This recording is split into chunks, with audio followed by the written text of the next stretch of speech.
All right. I've been putting this off for so long because I needed to make sure I had extraordinary. This is such an extraordinary claim. I wanted to make sure I had extraordinary proof.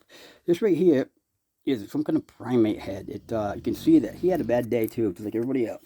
Uh, but this guy here was an air breather, not a water breather, as most of the other ones. I think most of the land must have been covered by water because most of the creatures I see were water breathers. You know, they filtered the air out of the water. This guy looks like a mammal type. So that goat right there too, or what I call it a goat. Who knows what it was? But this here was similar to a monkey, I would say, primate. And you can see the two eyes facing forward. That means it was a predator, though. So eyes on the side like that, prey. Eyes in the front, predator for chasing. Um, Pretty big brain brain cavity. It was a pretty intelligent animal. Whether it was intelligent as enough to manufacture something we don't know yet, I do have other evidence I'm going to show you of proof of intelligence, but we're going to get into that after we get through the simple stuff. We'll get into the more complicated stuff, and that's going to be complicated. It's going to take a lot of explanation. An extraordinary claim, and I understand that. I've been putting it off for a long time, but I feel I am ready to explore my finds with other people. This here, like I said, is a primate foot. You can see the pad on the bottom, how it bends. You can see the toe that protrudes the other way. This was a prehistoric primate foot. You can obviously see that. I mean, today science knows that's how they were looking back then, and this here was before science even recognized there was life on this planet, as far as I know, because this is way before the Precambrian period. This here is obviously a scavenger bird skull. You can see how the beaks is to tear flesh, you know, and this is a scavenger bird skull. The teeth still one side left on it. Yeah, that one's pretty easily recognizable. Most of the stuff is easily recognizable. But here is a snake skull, I do believe.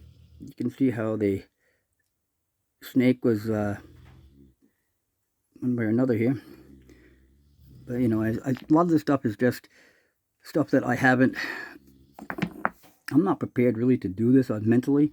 The stuff I got physically have the stuff, but mentally it's just really challenging for me to try to explain this because it's just such a wild claim that it's just going to be hard for anybody to believe this. But I'll tell you what, it's the truth.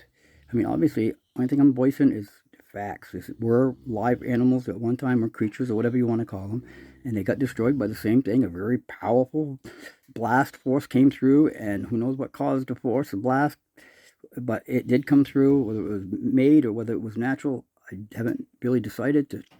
I have, but I'm not going to voice it.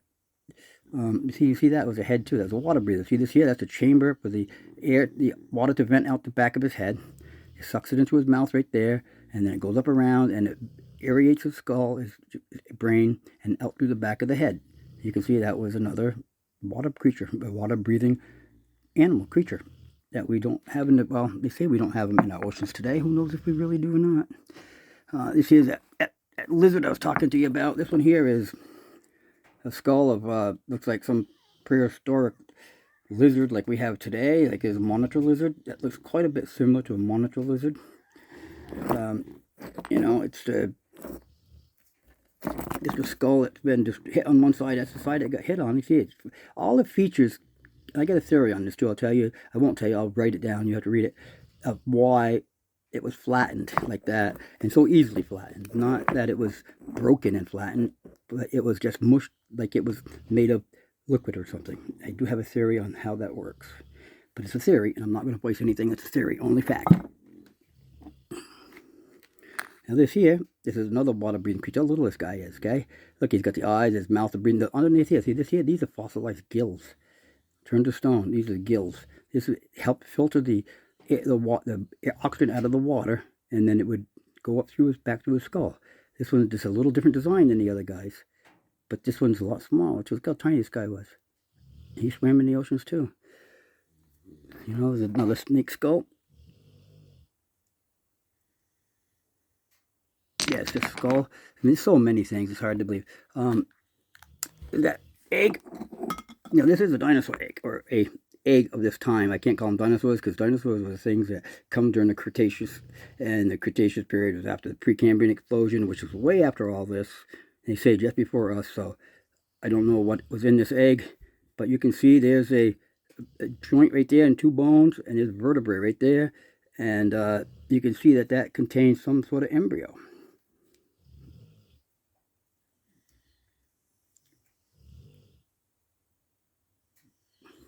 I have several eggs. Now this guy here, he's had a bad day. This guy really had a bad day. You see the eye right there. You can still see the eye still inside there. You can see it shining a little bit. The pupil's still there. The eye burned up. But this got burned really bad. This guy, he really got singed. But the brain inside, see how the brain didn't get damaged. The brain is still in there and undamaged. He's still got like one tooth left in his face. And this was his nose was. His eye was here, another eye was over there. But the nose got torn right off, and mouth and nose, leaving just a couple teeth left. And then on the back of the skull, it got ripped out, ripped through his nose and blew the back out. But there's the brain. The brain is in really good condition, considering everything else is burned. The brain must have had enough moisture to it, so it didn't burn during the burning of it, whatever burned this thing. Ain't that incredible? That poor guy had a bad day. Yeah, here's that disembodied brain. This here is a brain that got torn out and fell on the ground. You can see the debris that was stuck onto it after it hit the ground and it hardened to stone. It was liquid, and there was a case around the brain. That was this film here. It's like a skin. It's like a little sack. It goes around the brain, and this here was the sack that the brain was contained in inside the skull. That was, basically shriveled up as soon as it got heated and took out of the skull, and it fell down. It was still moist, because when it was still moist, you can see it picked up debris from the ground and then hardened into stone. You can see the inside there, the brain tissue, how it's like a fatty tissue. That's all brain tissue. Yeah, see that? It's a brain. That is a disembodied brain. And that's not questionable. That's a fact. If you put yourself the other, you can see all the synaptic nerve endings and all the fatty tissue. That's what it is. And the sac that it was contained in. Oh, there's another guy here. This is a really cool guy. This guy here is another one of those water people heads. You can see that they all had pretty bad days at one point. But he has all over him depicting, I don't know if they were tattoos when he was alive, and they had a sophisticated culture. I will go over that later, but this guy, I think, had face art. Look at them swimming. There's the water people swimming and hunting, throwing spears. See them swimming, and they were hunting, and they were throwing spears. Can you see the water scene? That was all drawn. I think it might be a really fancy tattoo on this guy. And if you look really close, you can see that they were hunting people that were wearing diving suits. Some of them. That guy right there in the middle, he was wearing a diving suit. You can see the spears that they were throwing, swimming along. See them? And they were throwing spears. The lines were tracing the spears at these creatures on this other side over here. And there were all sorts of different types of creatures. I looked at this extensively, and I have a lot of pictures documenting every one of these little details of it. That's sort of submarine or something right there. Yeah. As far as I can see, anyways. Maybe you see something different, but we all see the mermaids swimming around. That's not questionable. Well, see, now look, this is the face of it. See, there's his eye right there in the middle under that mermaid. Right between those two mermaids is his eye. There's his mouth where he breathes in the air and the water together. And then it goes up through here, his chamber, and it will vent right out of the back of his top of his head. There's the vent on the top of his head that the water exits from. And here's his other side without the face art. Really strange. This is the side might have got burned off. This is the side that got hit with the blast. So there ain't much detail left on this side. There is some. You can still see he's got some detail, but pretty much his mouth is still there, and his eye is still there, and the vents are still there, and the ear chamber.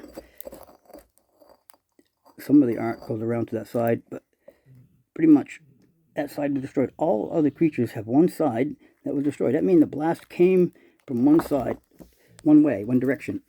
Not saying every animal's on the same side, but they all had one side destroyed. The ones underwater were less destroyed and burned as the ones above. That was the reason water probably insulated the heat a little bit. But still, the impact of whatever it was that made the blast must have been incredibly powerful to just completely do this to these animals. And they shredded them, turned them to, I get a theory on how it turned them to stone, but we'll go over that some other time.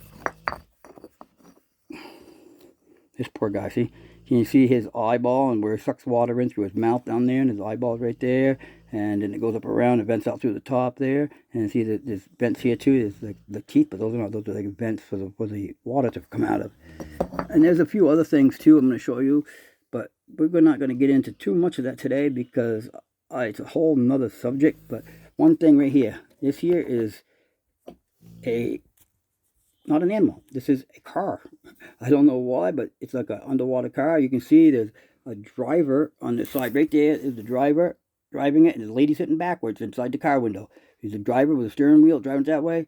It's got like a little type of wheel here, and then a suspension with a propeller down here. And it's incredible. It looks like it's a car. You see the steering wheel and stuff right there. And then look at this side here. This side got hit by the blast, but opened it up a little bit so you can see what's inside. Well, you can see the people inside sitting there waiting to get a ride. They're sitting there. There's a little guy right there staring at. See the little guy driving? See the steering wheel? Steering wheel right there. Little guy driving right there. See him? And the passengers back here. See him? Going for a ride. And his guy right there with the steering wheel. See the guy? See the steering wheel? It's a little guy steering the thing. It's some sort of car. It's incredible, isn't it? It's incredible. It's just, believe me, I'm telling you, there's incredible claims here. I'm not going to get into this today because I have a lot more nerve than I got today to talk about this kind of stuff. Because this is taking a lot to talk about the animals, and this is, the intelligence is going to take a lot more to get me to do it. Okay, goodbye.